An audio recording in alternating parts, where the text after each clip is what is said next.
Hey, welcome here. My name is Daniel Fehr-Krahn, and we're going to run through workshops. And we are on workshop number 5.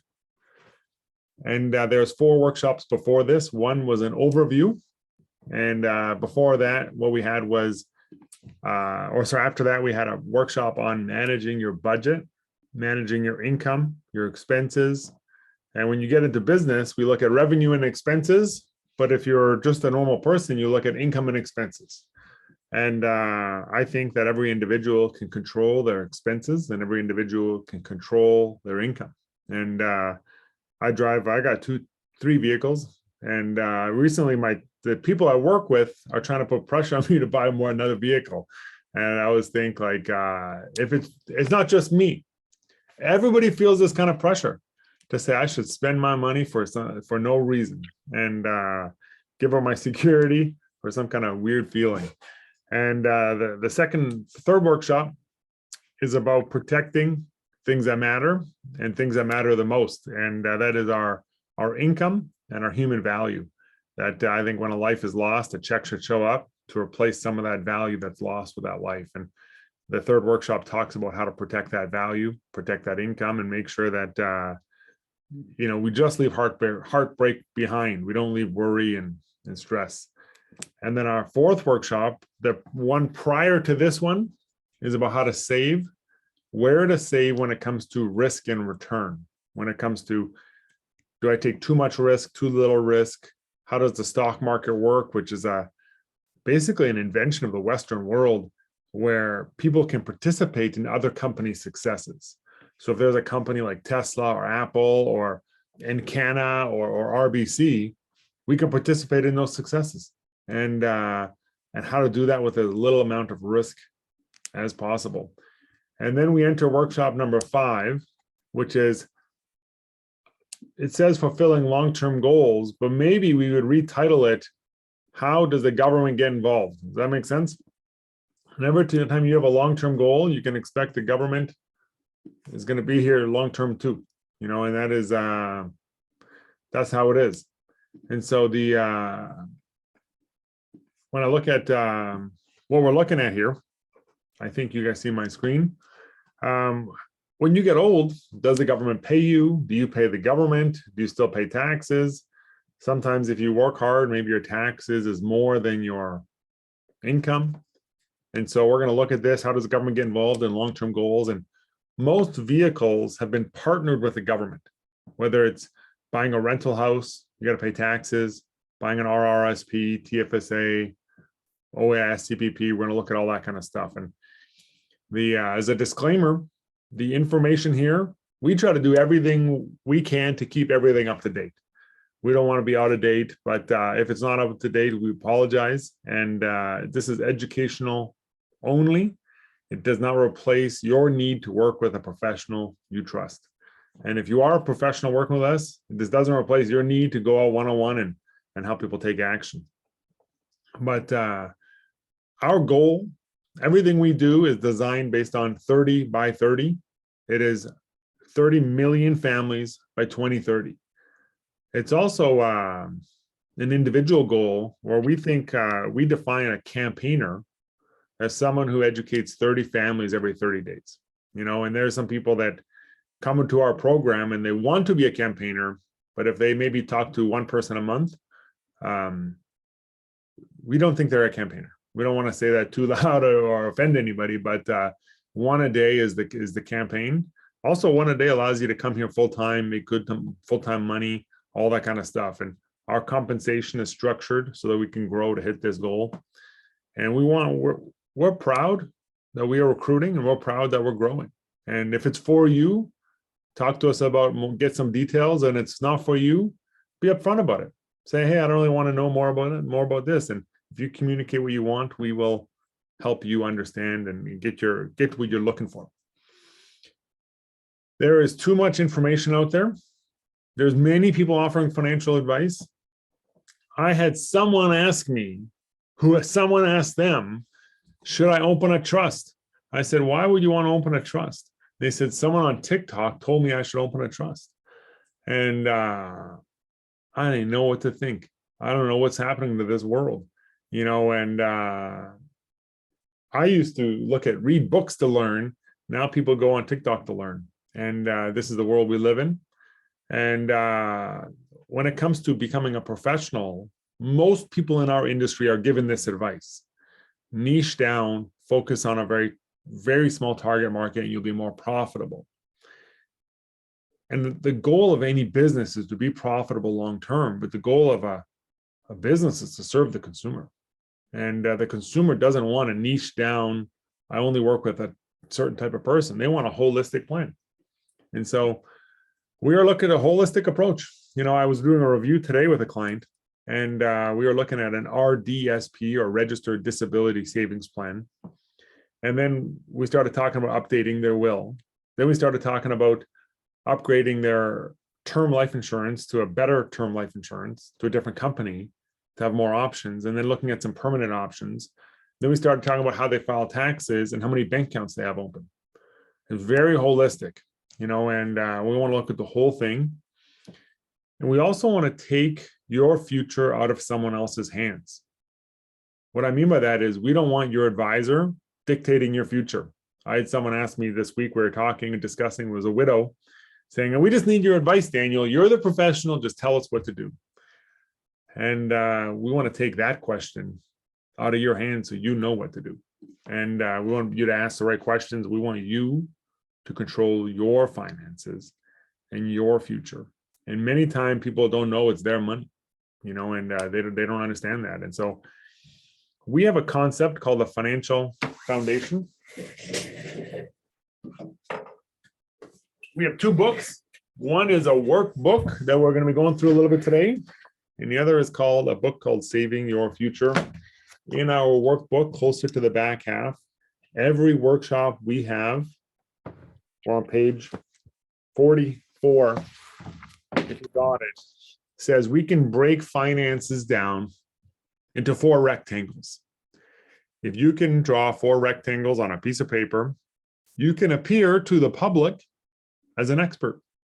And in fact, you compared to the public, you'd be an expert. And so the first rectangle we say is proper protection.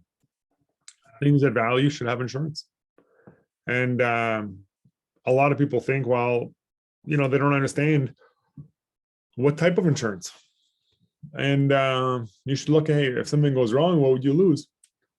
And you want to ensure that. If your heart stops beating, or have a heart attack, or you get cancer, or you pass away, or you drop your phone and break your screen, or your dishwasher breaks, or you crash your car, or your house burns down, all that kind of stuff should have some protection.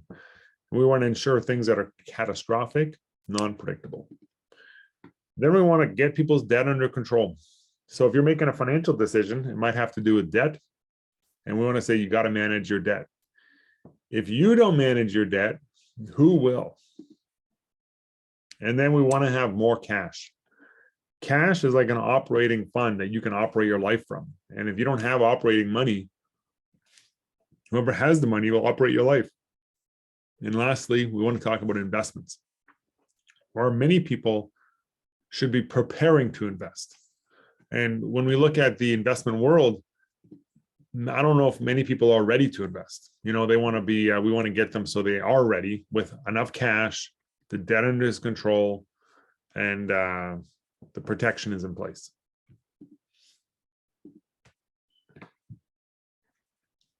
So let's look at this. Long-term goals, education, retirement, looking at taxes, and we're going to look at education first, then we're going to jump into retirement. And the two of the biggest long-term goals is education and retirement. And then which one is first? And we're going to look at university first because we're going to experience it first. But as a professional, I would recommend you get your retirement on track first, because you can finance your children's education, but you can't finance your retirement.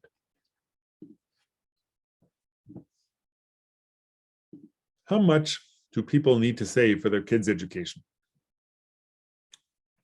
Usually we just say as much as you can. And most needs analysis is how much do you want to save? But we can look at calculators and we can figure out how much people need to save. And it comes down to, if you're living at home, it's about $10,000 a year. just over 12, maybe 12,000 a year. After inflation, it'll be about 15,000 a year.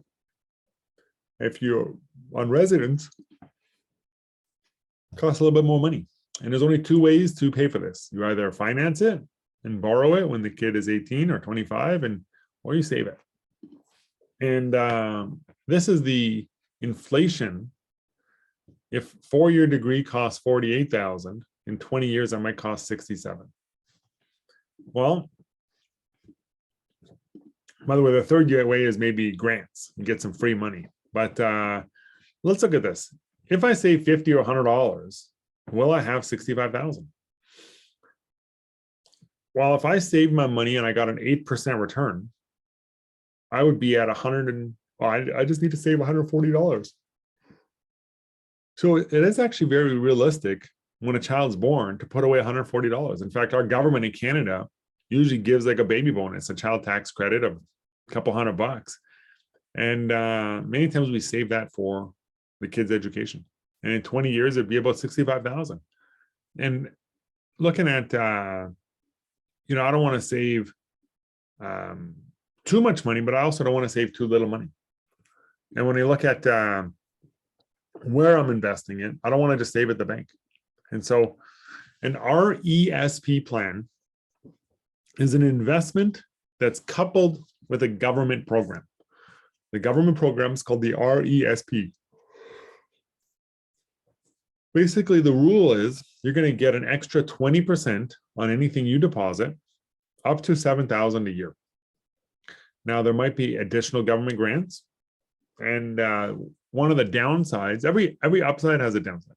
One of the downsides is if you don't use it for educational purposes, you lose your grant.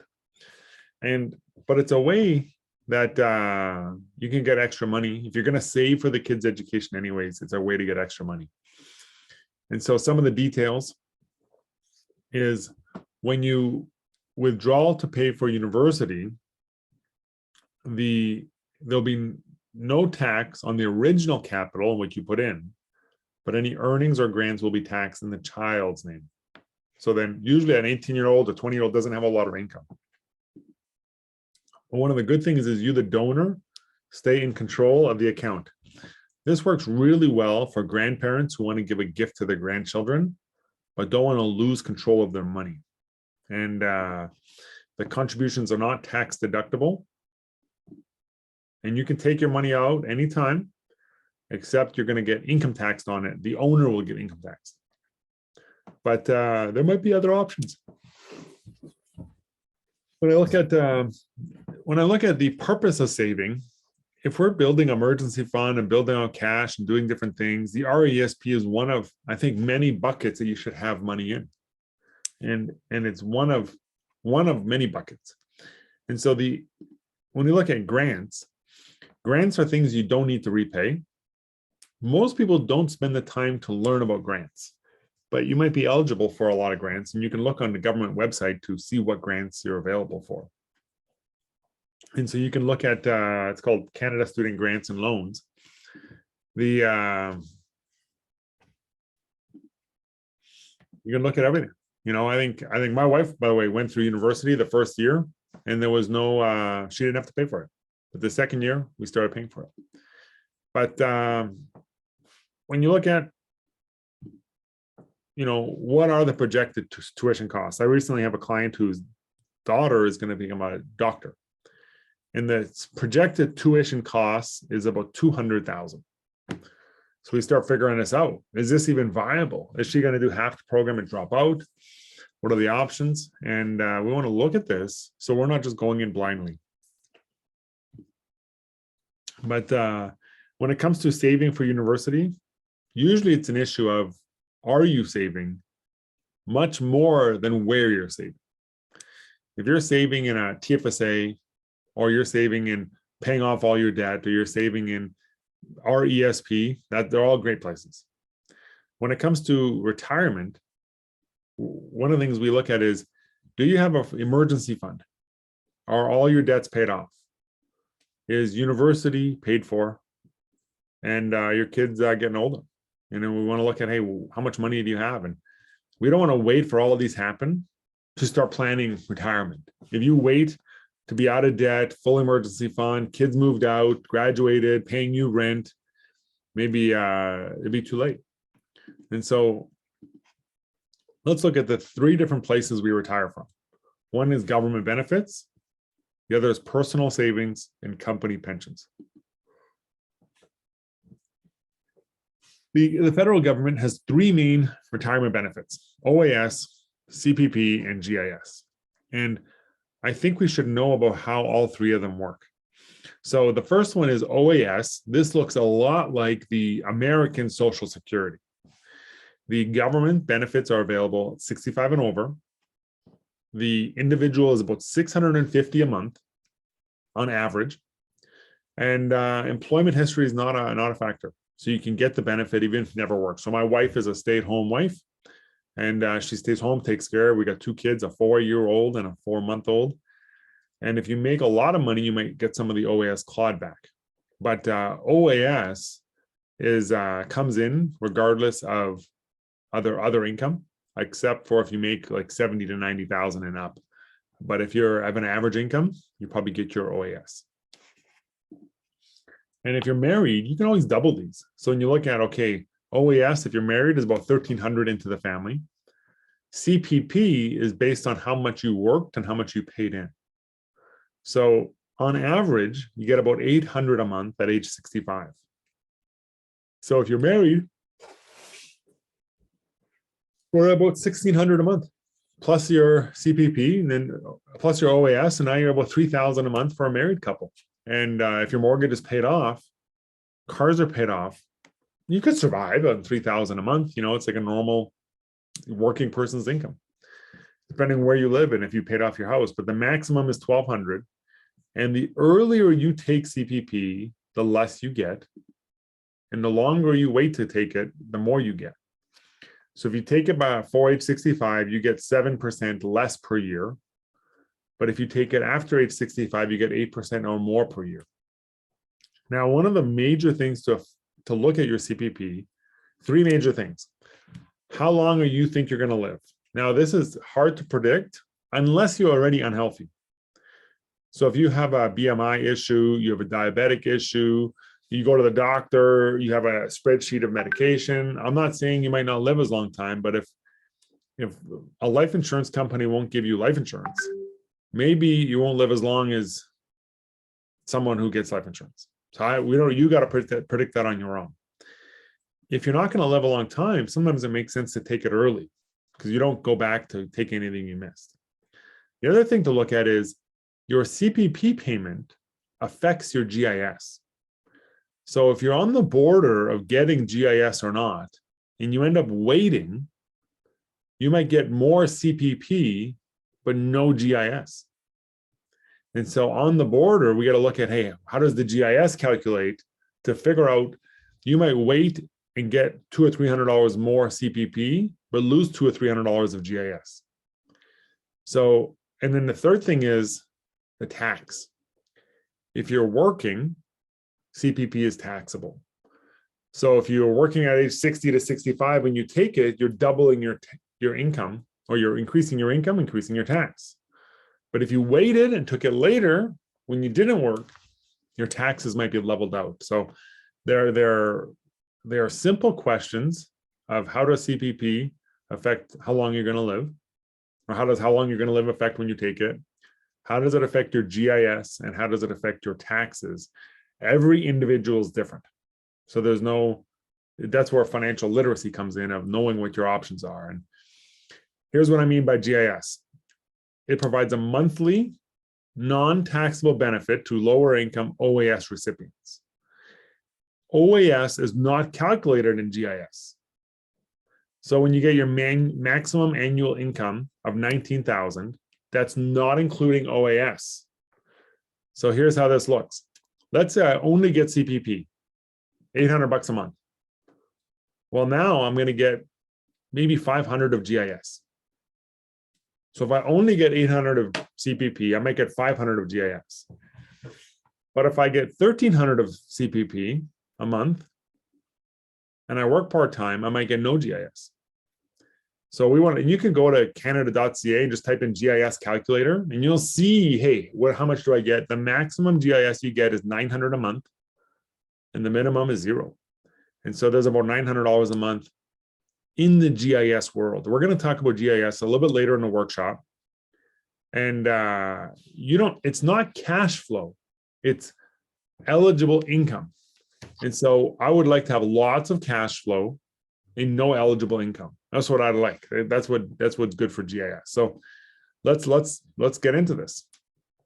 You can go to canada.ca and check out these numbers. And you want to look at, hey, how does your government benefits, is it enough to retire? If it's not, we look at how does company pension work or personal savings. So a defined benefit pension plan is a pension where you know what you're going to get monthly. It's very expensive to the employer, and you don't have much control over it. The defined contribution plan is usually a defined savings plan from your company. The amount is defined by how your investments perform.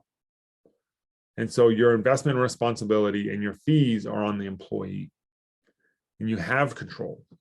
The problem with having control is sometimes you don't know how to control. So you should be working with someone who understands what your options are.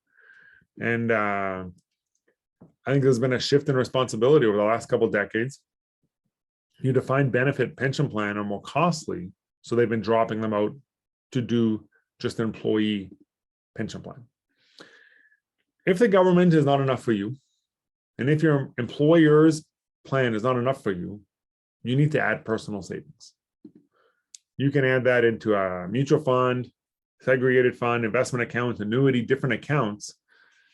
And a mutual fund is just an incredible invention. It's an investment vehicle where a pool of money is invested to a portfolio of various assets by a fund manager.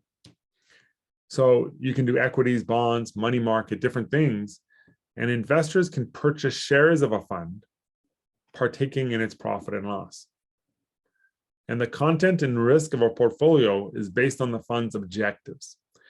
So there's two things that define a fund objectives. One is the name of the fund, and you can tell a lot by the name of a mutual fund. For example, if I have a Canadian balanced mutual fund, I assume it has mostly bonds and equities, and it's mostly Canada. If I have a global equity fund, I assume it's mostly equity and it's mostly global, very little Canada. And so I can look at the name and kind of know where it's invested. And the second thing you look at is what's called a fund facts. What the fund facts does is it shows you the history of the fund. So you can kind of do a quick look back. This is the advantages. You don't need a lot of money to get in a mutual fund, 50 to 100 bucks a month. And anybody could participate in an investment market. By law, you need to have liquidity every day, every business day.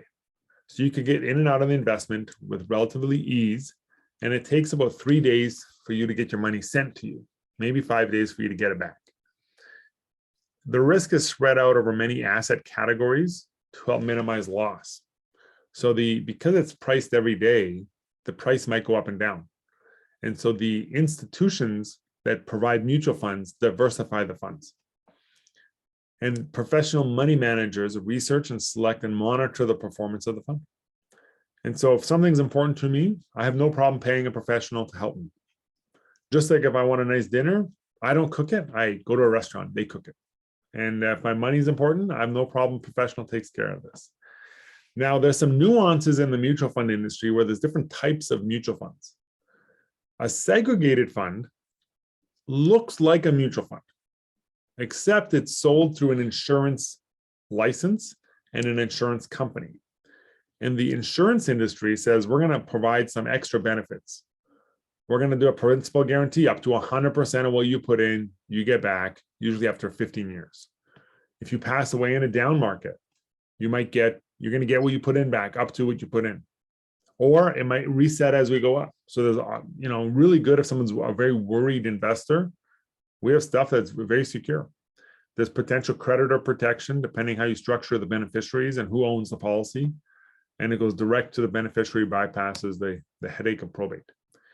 you might have a fee and you might have to wait to collect that guarantee. Some firms have a fee, some do not. But a segregated fund as you age is almost like saying, the way we sell them is we say, hey, does your investments have a seatbelt and an airbag? The client says, no, I don't know what you mean by a seatbelt and an airbag. I say, well, let me show you. A seatbelt and an airbag does not guarantee you'll survive a car accident, but it's good to have. I've never been hit by an airbag, but I've been hit by seatbelts and I like them. I'm glad I've had them.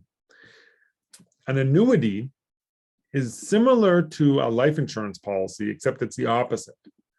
So you give a large lump sum of money to an insurance company and they give you monthly payments. And it's like a pension fund. So an annuity says, I want a steady income that's going to last my entire life.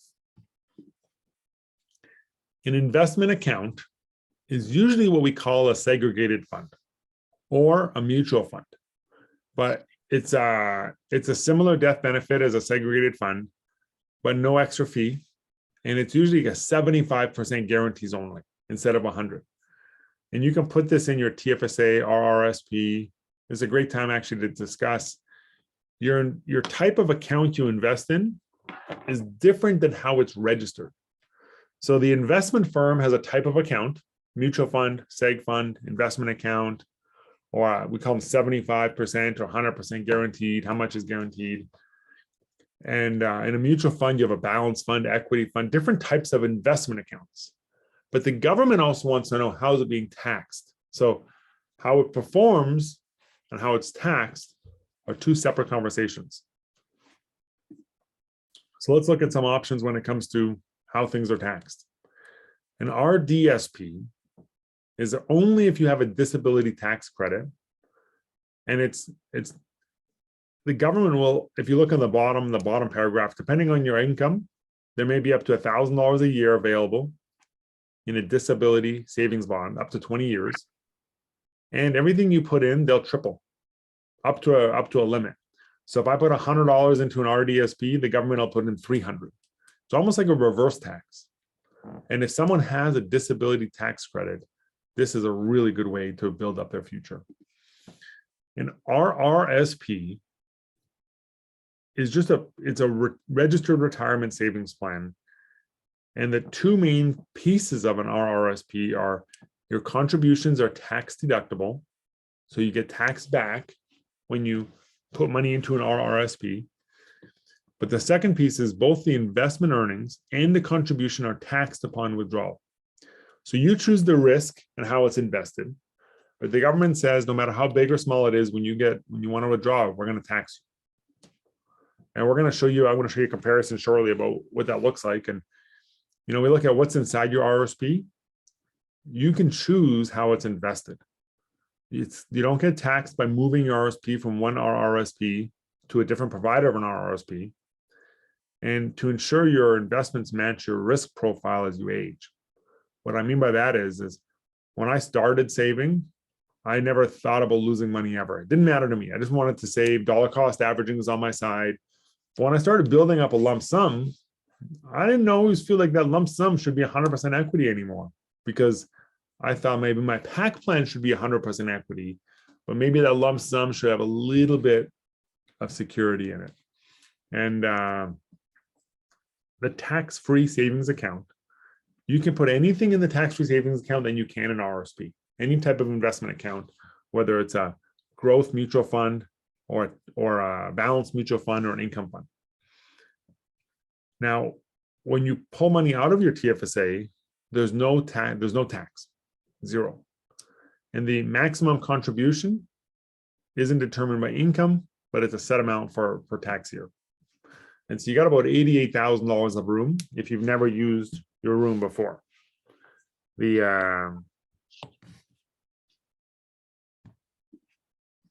non-registered means it's not RSP, not TFSA, not RDSP, not RESP, not any kind of registration. We also call it open. Now there's three types of tax in an open investment. There's income tax on interest, dividend tax on dividend of a corporation, a Canadian controlled corporation usually. And there is capital gains tax. So a word on when we pick a mutual fund, we have, for example, a Canadian dividend fund. If I use a Canadian dividend fund in an open investment, most of the growth will be from a dividend or from capital gains. And those are taxed favorably. But if I use, for example, a foreign or global dividend fund, global or foreign dividends are not tax efficient. They're taxed as income usually. So when picking a name of a fund, if it's registered, it doesn't really matter how the income's earned. But in non-registered, how the money's earned matters because it's taxed as earned, dividend, capital gain, or interest. And interest is the least favorable style of being taxed. Usually what we do is, in a lot of cases, when you have a lot of money and you say, okay, here's your asset allocation. If it's half fixed income and half equity, fixed income usually produces the lowest yield and is taxed the worst. So we can take that fixed income portion and move it to a whole life, which is also fixed income, but it can grow more tax efficiently. It's not taxed annually, but there's different options. So when we look at, let me compare these taxes. But when you look at the tax, when you make money, you're going to get taxed.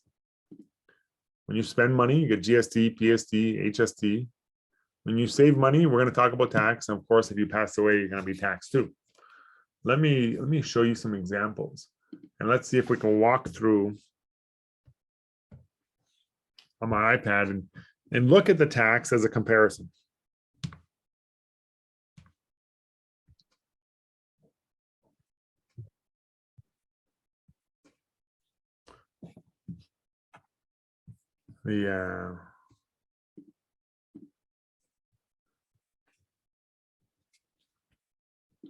If you're still here, Sunaida, I can send you. I'll send you a copy later if you send me an email.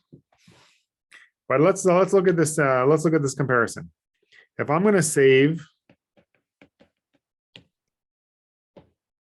$5,000 a year,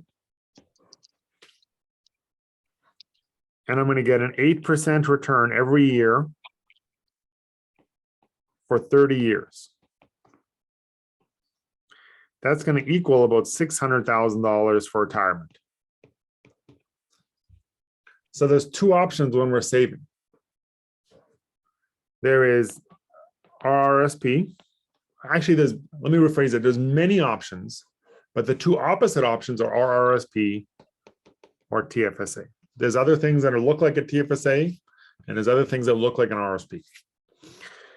In an RRSP, I'm going to get, if I save $5,000, I'm going to get a tax deduction of about $2,000 times 30 years.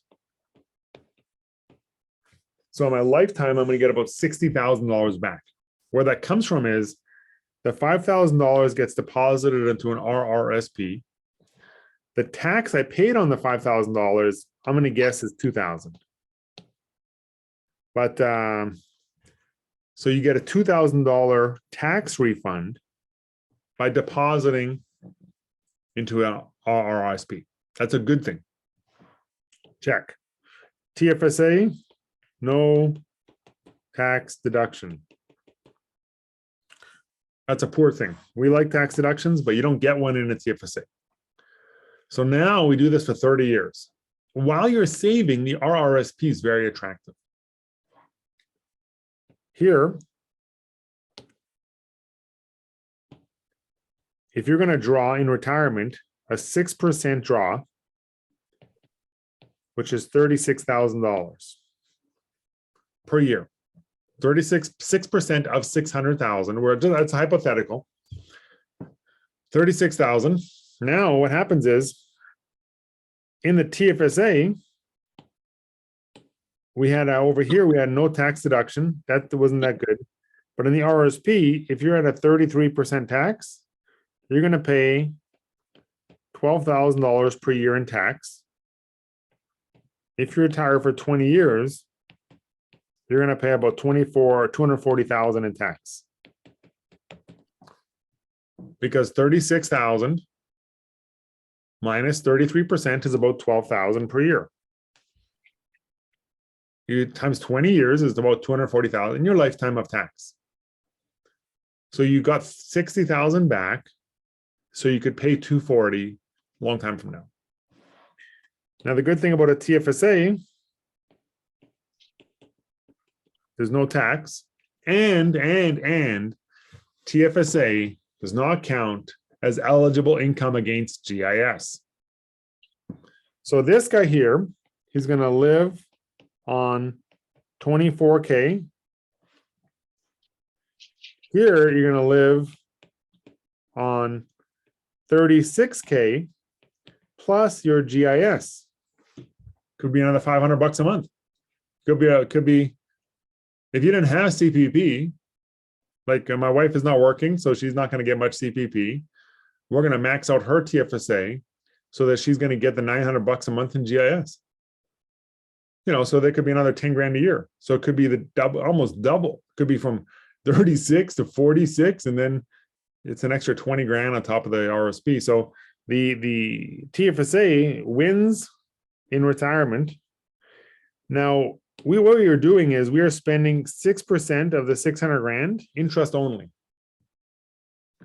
So what we're going to do is when you pass away,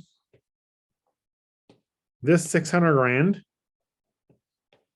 goes directly to an heir. But in the RRSP, it's going to be taxed. But over here, no tax. So here your family is going to get 600K. Here your family is going to get 300K if you're at 50% tax now. So the RRSP clearly wins while you're depositing it. But the TFSA wins when you retire, and the TFSA wins when you die. So if I'm doing long-term planning, I personally prefer TFSA. But if I'm doing, I need a tax refund so I can go on vacation, I like RSP. But I personally do not own an RRSP. I haven't registered any of my investments as an RSP because I'm afraid of the tax rate. I worry the government's can increase the tax rate, and I don't like that. I don't plan on getting poor when I'm old either. I'm not going to be 80 and poor. That's not my plan. Now, if you have a big income, make 100 plus, 150 plus, the RSP is a great tool because you probably might not make 100 grand a year when you're 80. The other issue is if you plan on being poor when you're old, RSP might work out very well for you. So we look at the wealth formula, we look at the tax, like I just showed you, different ways we get taxed in Canada. There's 3 tax advantage places: TFSA, an insurance policy, and a paid off house, your primary residence. Those are the 3 core tax advantage places. Now, I think people should fill their TFSA, pay off your house, and pay off on a permanent insurance policy and a permanent CI policy. Those are just great, easy goals to say. These are basic things that, you know, basic adulting stuff. But let's look at the RSP.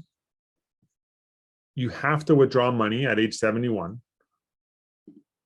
And the non-registered, a corporate can own non-registered. So a lot of corporate dollars is non-registered money.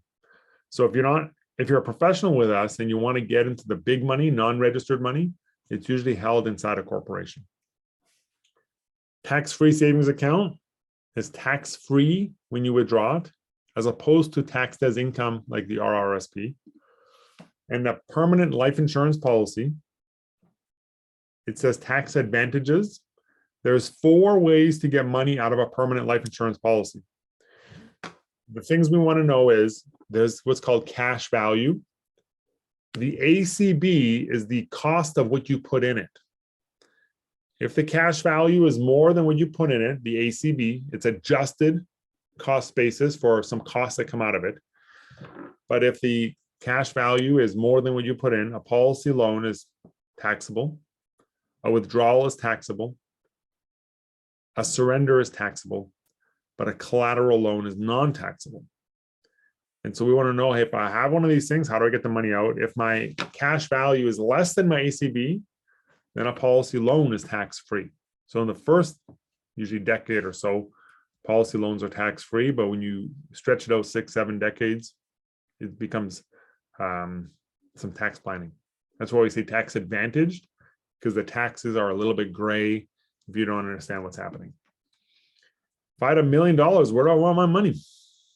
Tax now or tax later or never taxed? We want to look at, usually we want to do it in TFSA or permanent insurance or maybe non-registered, but usually not the RSP. Hey, keep in mind, when you look at some of these goals, education, retirement, what's your vision for this stuff? Do you plan on retiring, and do you plan on figuring out? A lot of people, they don't make enough money. Their income isn't efficient enough, or their expenses are too high. So we got to cut some expenses and double the income.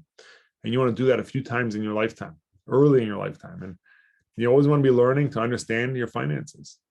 In conclusion, and one of the greatest miracles is you can change your life by just changing the way you think. And we want you to be a part of 30 million educated, saving your money in the right place, saving a good amount of money, and not being fearful when you save money. This last month was good in the market, but the previous year wasn't good, but the previous decade was good. So it depends how long you are investing for. And then, hey, if you like what we do and you think there's a business here, we want you to be able to share it with other people. We want you to be compensated for it. We don't want you to share for free. We don't want you to join our campaign and not get paid. This is not an amateur campaign. This is a professional campaign. And that is what I know about finance. That is our workshop. And reach out to the person that invited you out and say, hey, I was in a workshop, and ask them questions and get their feedback.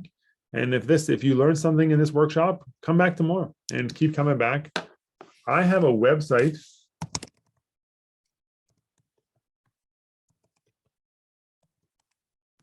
I put in the text, and it's basically every licensed professional has a website. If you liked our workshop, I'm hoping you could go to our website and send me a review. That would serve my future. And so when people check out reviews of Daniel Fehr-Krahn, they don't see reviews of some guy who was in WFG like 25 years ago who didn't know what he's doing. They see reviews, and maybe I have a good idea what I'm doing. I believe I'm very competent, but it's your word that matters more than mine. So that is our workshop for today, and I appreciate you guys spending time. And my name is Daniel Fehr-Krahn. Thank you. Sweet. Cool.